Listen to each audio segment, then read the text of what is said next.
Hi everyone, I'm your host Amos Crowley and welcome to In Tune, the guitar show. This week we'll be taking you on a tour of an amazing vintage guitar collection, checking in with Manny's Framed Famous, seeing a wacky guitar, and sitting down with world-renowned recording artist and session musician Tony Levin. But before we get to all that, I want to welcome everybody to this week's featured guitar shop, the Guitar Center in East Brunswick, New Jersey. This premier store has over 1,000 new and vintage guitars and is located in the home state of Bruce Springsteen, Bon Jovi, and the chairman of the board himself, Frank Sinatra. With me is Pete McGinley. He's the assistant manager and resident guitar expert. How are you, Pete? How you doing today? Nice to see you. Show us one of the gems you got in the store. We've got this one right here. This is the Gibson Les Paul Katrina. This was made due to the effects of the hurricanes last year down in the New Orleans area. Edge from the band U2 was on tour and was very blown away by what he saw down there. So we got together with Music Rising, Gibson Guitars, and Guitar Center, and they made 300 limited edition Katrina Les Pauls. And each one is uniquely, individually painted by artists from the New Orleans area.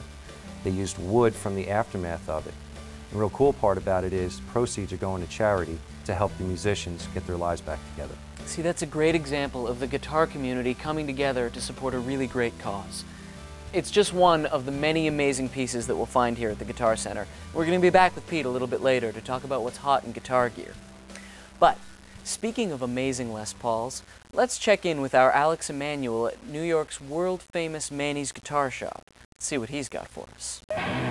I'm at the threshold of where many of the world's greatest musicians have entered. Manny's, New York. Opening its doors over 70 years ago, Manny's has collected thousands of 8x10 autographed photos and proudly display them on its showroom walls. We call them the Frame Famous at Manny's. And we're going to go check them out, as well as the gear that made them famous. Jimmy Page is a living legend and the creator of some of rock's most memorable riffs. As a founding member of Led Zeppelin and prior to that, the Yardbirds, Jimmy Page's primary guitar has been a 1959 Gibson Les Paul, acquired from Joe Walsh in '69. It was his main axe throughout Zepp's career. The Gibson Les Paul is one of the classic solid-body electric guitar designs of all time. Developed in the early 1950s, it represents a collaboration between Gibson guitars and established jazz guitarist Les Paul. They must have gotten something right, because it's been left virtually untouched for nearly 50 years. The signature tone of the Les Paul is a result of the dense mahogany body, maple cap, and Seth Lover's groundbreaking dual-coiled humbucking pickups. Say that 10 times fast. The original Les Paul's capped maple top was finished in gold or black, and later a stunning tiger maple sunburst, as seen here. It's hard to believe that the Les Paul was actually discontinued in 1960, but after marquee players like Page and Clapton got a hold of them, popular demand brought the Les Paul back into production in the late 60s, and it's been going strong ever since. That's what legends are made of, that and some amazing guitar riffs. To demonstrate, we've invited professional instructor and recording artist Nico Orsini, who's going to walk through Led Zeppelin's Heartbreaker riff with us. Thanks, Alex. This is great. Jimmy Page puts together a very simple scale just based on minor pentatonic, blues, and A. He starts with a little bend, low G on the low 6th string, and then he goes up to the A on the 6th, C, then he crosses over to the 5th string, D, E flat, little blues note, E, and then he drops back down to the 6th string, G. So the whole riff is a little walk like that, pretty much in order. So the walk through the riff goes twice through,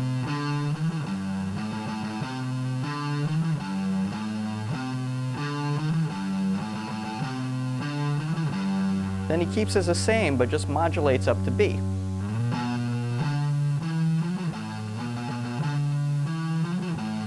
And then he plays the A again.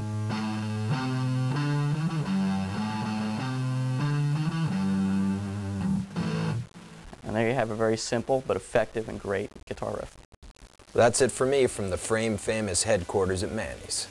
We'll see you next time as we highlight another artist and another classic riff. Deke Dickerson is our authority on wacky guitars. Let's check out what he's got for us this week.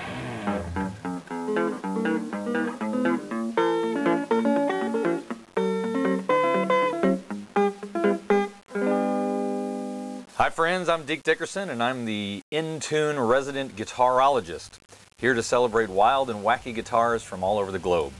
Today we've got a vintage 1967 Harvey Thomas Iron Cross guitar, accurately known by its real name, the Maltese Surfer. Now you may be looking at this guitar thinking Jesse James, West Coast Customs, Monster Garage, but it's not. It's a 40-year-old guitar that goes back to the golden days of the garage bands.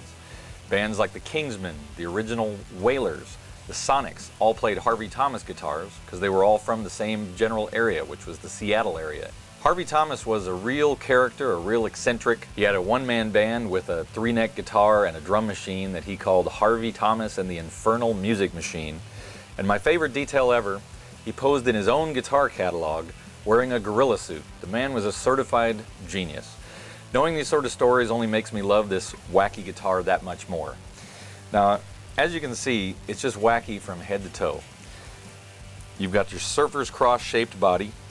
You've got this phenomenal tiger stripe aquamarine to metallic green sunburst finish. You've got the chrome pick guard. You've got this neck body joint that just seems to have no wood in it whatsoever, but it's actually very solid.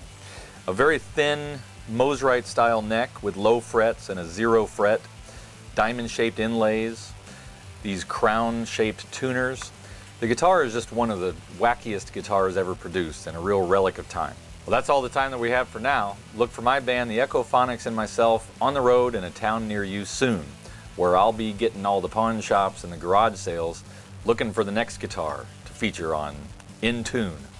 Coming up on In Tune, the guitar show, we're going to sit down with a custom guitar maker and have a conversation with session musician and recording artist Tony Levin.